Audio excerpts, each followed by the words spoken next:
everyone doing today? Welcome back to my channel. It's your girl Great Faith. Stay tuned. Don't go to anywhere. And even if you've not subscribed, what's happened? Guys, welcome back to my channel. Today I am super happy because I have elegant, beauty, sexy,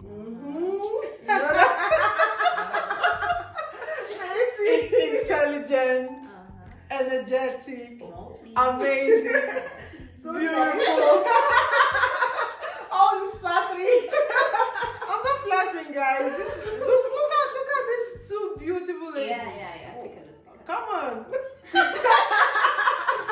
Alright, guys. Yeah. Thank you so much for coming today, guys. Like I said, I bring nothing but just the best in this channel because I don't want to choke you guys. They choke, but I don't want to choke on them. Like, they bring fine people where they do better things.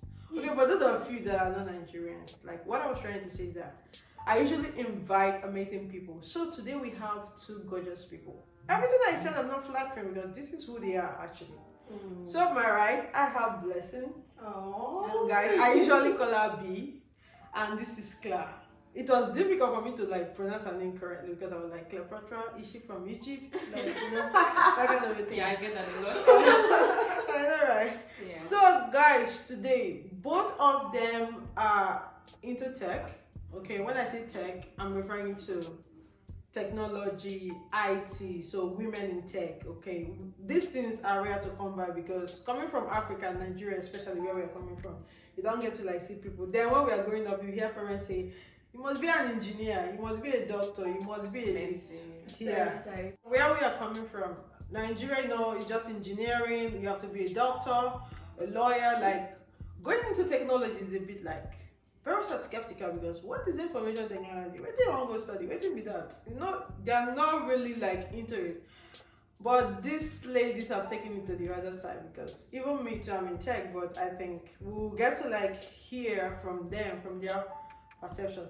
Guys, don't forget, the three of us are in Lithuania, not Eastern Europe. So they are going to give you guys a little bit of chit chat, how they came from Nigeria to Lithuania and what they are doing, the little challenges they've had, the encouragement they have to give, and that will be the end of this video. So stay tuned. So who wants to go first? Are we going with B or we're going with Clara? Maybe we should go with Clara this time. Yeah. You want to take it from here? Okay, Clara. Yeah. Okay. So first and foremost, IT. Why? What's up? I would say IT has been inherent in what I've been doing, but I've never really tagged it as IT. So I was in construction as a quantity surveyor. So my background is quantity surveying.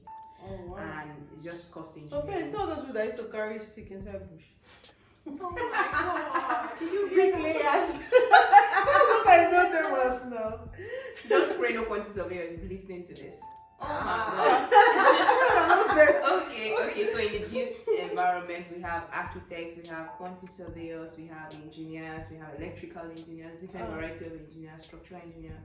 So basically, what quantity surveyors do, they are into cost engineering, and the major focus here is before a client decides to build a house, he wants to know what it costs to build it. You know when you say Luke chapter 14 verse 28 kind of thing? Yeah, when they man begin to build a house without first costing how much? Okay. Exactly. So that's our duty. We are responsible for looking at the architectural drawing and interpreting it into costs in terms of materials, in terms of labor, all the necessary requisitions. That's a lot of work for one person's brain. Architecture, structural design, electrical. So you see, there's somewhat some kind of IT within. You see, because we use software programs and the rest. So I started getting interested in some of these tech things when I started encountering things like lean construction, rethinking construction. rethinking construction, like looking for a better way to do things. Okay, like, making sense, yeah. more excellent way to do things. And I started like I went for a master's degree in project management, and I started hearing things like brain organizations, where you start thinking about Google and the rest, people using their thinking to build like an organization. Wow. So that's where I started hearing things like that, and I started getting interested in them. I liked the big tech aspect of things, so I started exploring it. And I was tired of using like spreadsheets, you know, doing deals. I know, right? Excel spreadsheet. Yeah. At least I sabi that one small. In doing deals of quantities and so I'm horrible at maths, guys. Don't even come there. Me alone the bracket. I don't know. Even with calculator, I don't know. How bad? How Stop it! Okay, my sister, continue, Joy. So basically, I started like with a real estate company. Basically working as a quantity surveyor. I'll go to site. The sun will hit my face, my fine face. Yeah. So so I was getting frustrated at that aspect, but I kind of enjoyed my job. I enjoyed the fact that I could see how the various elements in the building are together, and the prices you put. You're seeing how much is going into it. You're able to, you know, like check all the variations, when you value variations, like the changes that happen as the process is going on. So those things were interesting, but then I was asking questions like, because there's some research we did in school, like time lapse framework, where robots would be there, like doing all this instead of you as a project manager being the person. Robots should do that. Then we hear concepts like IoT, Internet of Things, where like machines should speak to each other and you're able to get all the right information. But all these things are IT, like we're not finding all the, and they were talking about prediction, like quantity survey should be able to predict cost of buildings, just like, so these things are usually experienced people that have done buildings over time. They'll be able to tell you, okay, as I'm saying this building, this is how much it will cost. But then can't data tell us that? Data should be able to tell us that we should be able to have like a backlog of records of several buildings. Then current changes in market, we should be able to feed it into some kind of model and should be able to predict something for it. But we don't have that. Yeah, I see. That's the amazing part about data. Data can fit into every industry. Every industry. Like it has a part to play in every industry. Wow. So, B, how did you start with IT? For me, I would love to say I actually like the story of, I just woke up one morning as a child, I got into IT. IT was interesting, but no. Growing up as a child, I didn't know what software engineering was. I didn't know what back-end engineering was. Me too. Like, I was unaware about information technology. Yeah. Even if I had studied computer science, I think for 3 years during my secondary school. You even studied it? Yeah. Yeah. In junior school, we were made to study computer science, but it was more about using MS Word and using Excel, learning Microsoft Suite, right? So, but for me, it was quite interesting because I didn't have a personal computer at that time. So each time we had to do lab works, right? I had to go to the computer lab. It was very fascinating. But that was not really where my interest for data science, because right now I'm a data scientist. Guys, data science. So that was not really what spurred my interest. What happened was, during my undergraduate studies, as part of completion of my undergraduate studies, I had to do like a research. So at that time, I had to look for a research topic. You know how it is done, right? You look for a research topic, you go to your supervisor, you pitch the research topic to your supervisor, and he gets to look at it and he's like, oh, Blessing, you can do this, or Blessing, you can't do this. So I wanted to do a data science project. But at that time, I didn't know it was even data science. It was just me It's always trying like to. I know, right? You want to study, but you don't know what it is. Right now, as I'm narrating the story, it sounds really, really interesting because my thoughts are calculated. But at that time, it was more like, I want to use data to solve this problem. Okay, my professor was like, Blessing, how do you want to do this? And I was blank. Wow. That moment when a non-data scientist wants to solve a data science problem without data skills. Oh wow! God of miracles. So he was like, I don't think you can do this right now. You don't really have the skills to carry out this project. Oh. I'll advise you to go with a different project. Mm-hmm. So I'm like, okay. Yeah, actually I listened to him. I went on with a different project. But when I was done with my undergraduate studies, that passion was already there. I know, right? Yeah. I really wanted to go into data. I really wanted to find out what data science was about. Curiosity. And that's how, that's the key word, curiosity. Both of you. Yeah. Curious, yeah. And that's how my data journey started, my tech journey started. Yeah. Because I was in construction, but the kind of thing that was sparking my interest were things that deal with process automation. Like, don't do one thing for too long. Wow. I joined my sister in her fashion business, like we're sewing clothes, and anybody that brings same style consistently every week, I get tired. I'm like, something should be able to do this because there's already a pattern. Once a pattern exists, you're not meant to be thinking like that anymore. You're meant to like create new things, you know. So those kind of things, I kept like, can't we one day just sit down and all these things that are the same, we feed it into something to just do it for us now. Or no longer do it again. I see. Wow. So guys, we can really pick from them that curiosity was like the watchword. So now going further, you both came from Nigeria. Guys, you know that this life is deep. I usually tell people. When they were coming from Nigeria, I was one of the people that was meant to go pick them from the airport. Oh. And I didn't show up. And now here we are. Wow. Okay. Well, I would say it's a divine orchestration that we all are going to be together. Even if I was not able to meet them then, I still met them now. So, how did you hear about Lithuania from Nigeria? I think what happened was the Digital Explorers program opened the application. So at that time, right, I'm still part of Data Science Nigeria. So they have an organization? Yeah, there's an organization in Nigeria, Data Science Nigeria. So I actually volunteer with Data Science Nigeria. So Digital Explorers program partnered with Data Science Nigeria to be able to get applicants for their female cohorts. Female track. Yeah.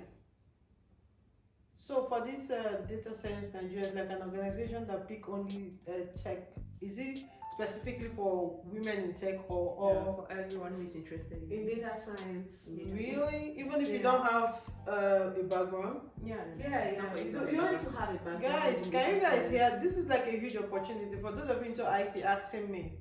I think this is a good opportunity and it's still happening right now. Yes. Data Science Nigeria is really open to building young Nigerians. Wow. Yeah, who are willing to go into data science, machine learning. Yeah. This is a huge one. Do they only send candidates to Lithuania or like everywhere in the world? No, it's not like they are sending to specific places. So I think that's her story. Let her continue. Okay. Because I didn't come through data science. Different. I see. So when the application was open, it was at the time when Data Science Nigeria was having their boot camp. So it was more like a collaboration between Data Science Nigeria and Digital Explorers program. So I already applied. There was like a hackathon, right? So I participated in the hackathon.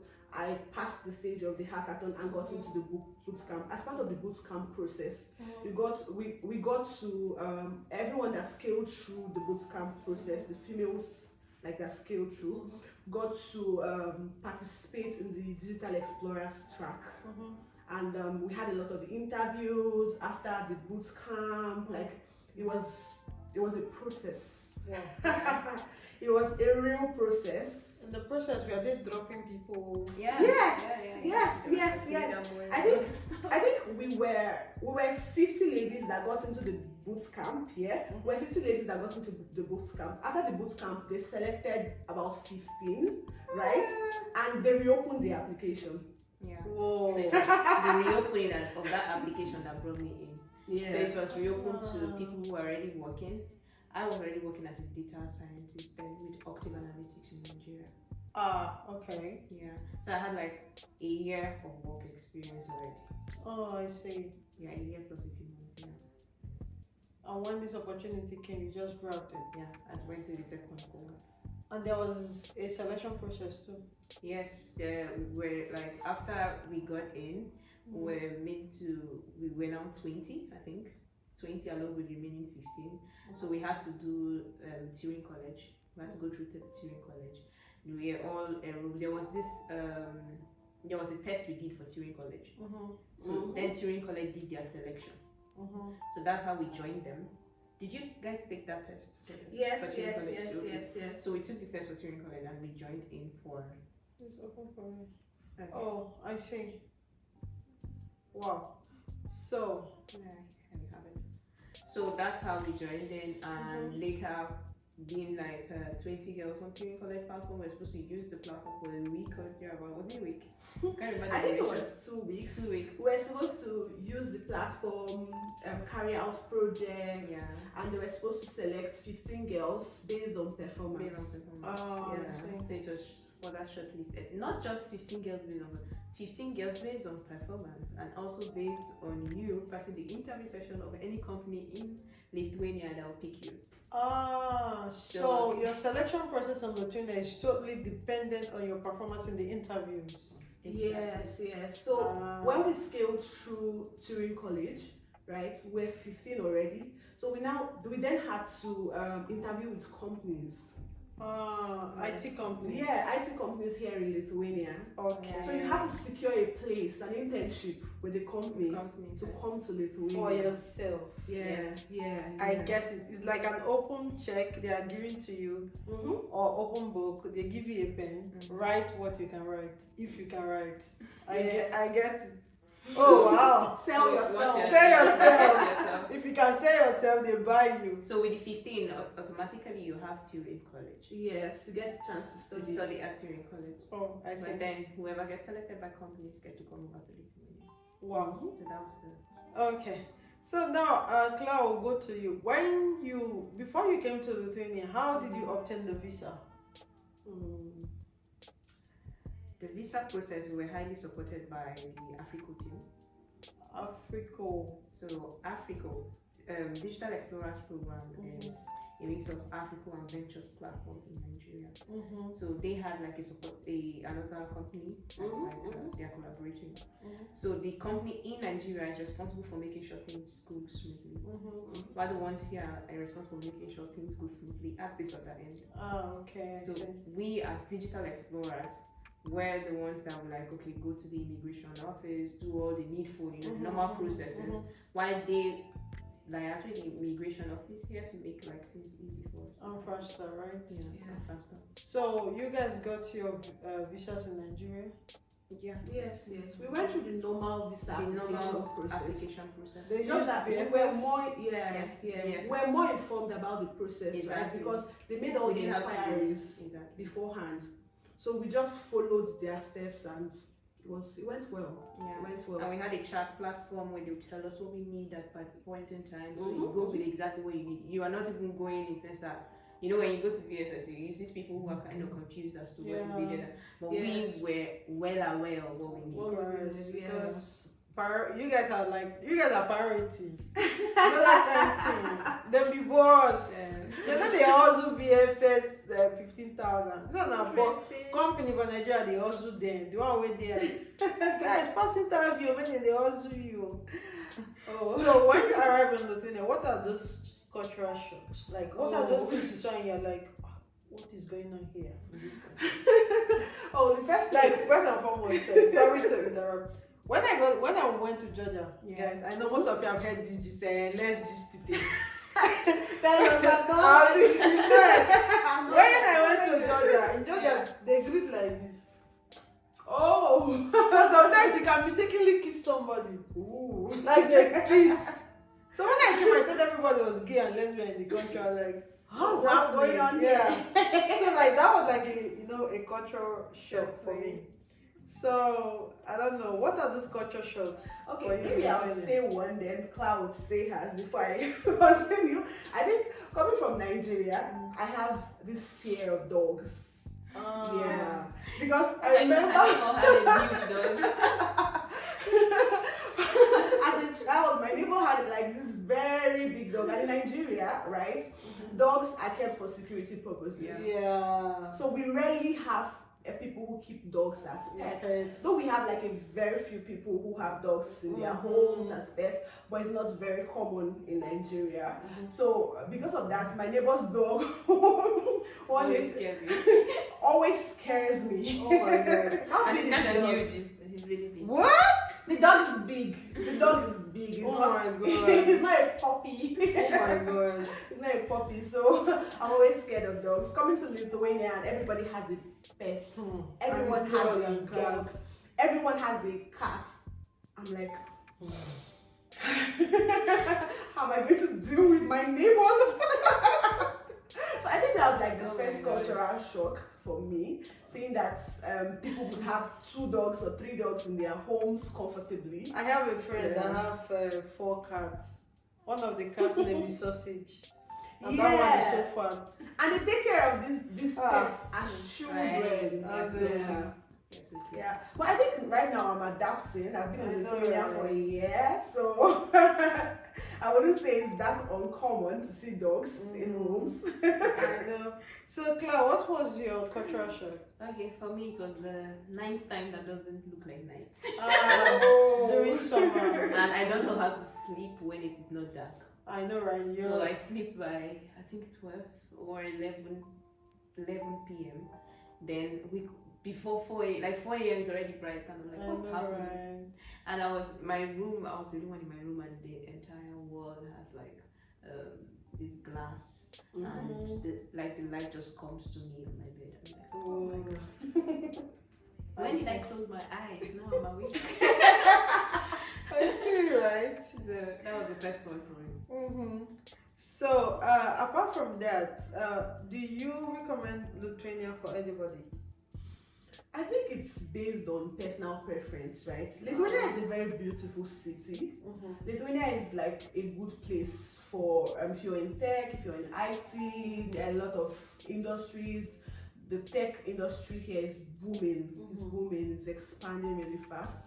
So I would say if you're in IT, it's a very nice place. It's a very peaceful and calm society. So yeah, and the education here is also good. Yeah. Even if the first language in Lithuania is Lithuanian, they have a lot of amazing English courses. So you can check out the universities in Lithuania as well. So. Yeah, Claire, what do you have to say about Lithuania? Will you recommend this little country? Yeah. to anyone? If you are in tech, you will love the internet. I know,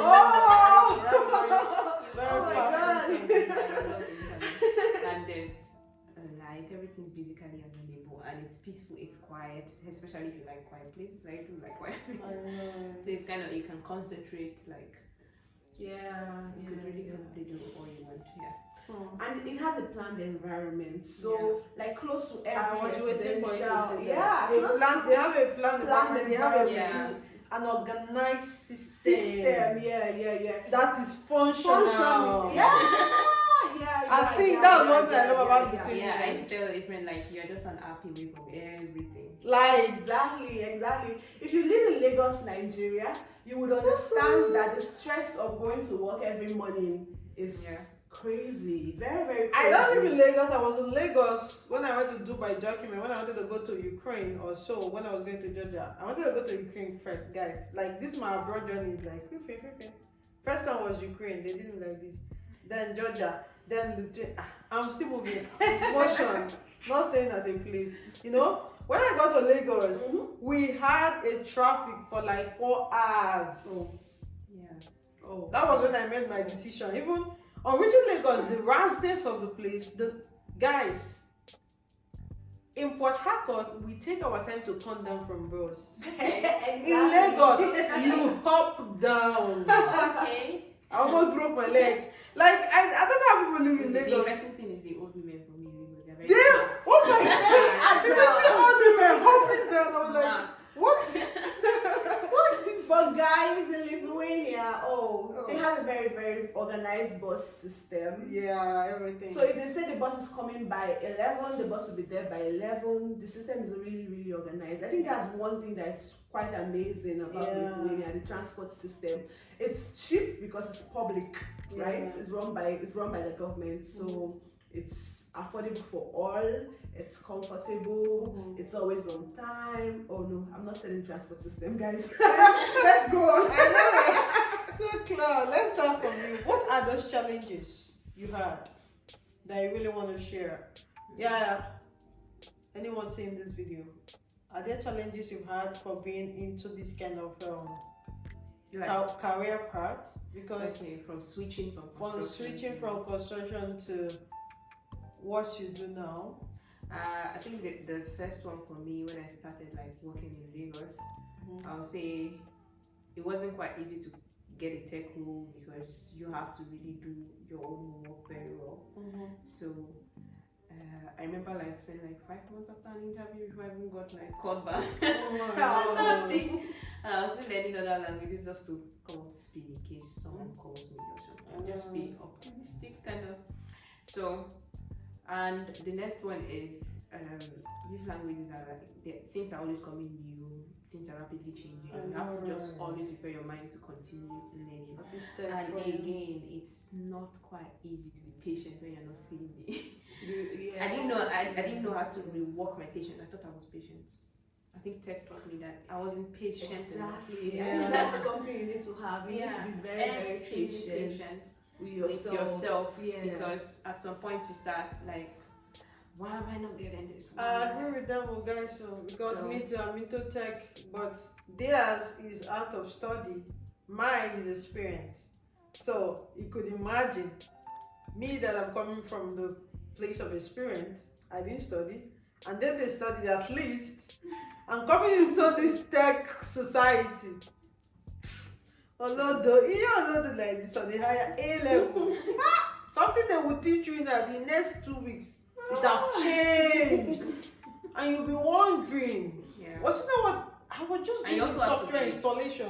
So how come in IT they can teach you like a thing with like 5 different ways, and you're like, how, like what's going on? And it's going to change you, So like what you're saying, continue, Jared. Let me not interrupt you. So you have to also be open-minded, like.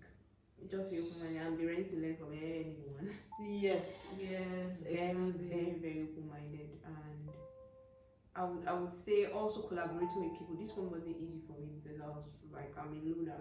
Oh wow. I like to learn on my own, but I realized the benefit of learning in community when I came to Lithuania. I know, right? And there's one thing, a habit we have from, I think it's an African thing. I don't think it's only a Nigerian thing. We don't share our pain. We don't share our pain. Yeah, it's a Nigerian thing. Yeah. I think it's a Nigerian thing. Are you sure? Yeah. Okay. We don't share. Let people not see our nakedness. And I don't blame them because of our environment.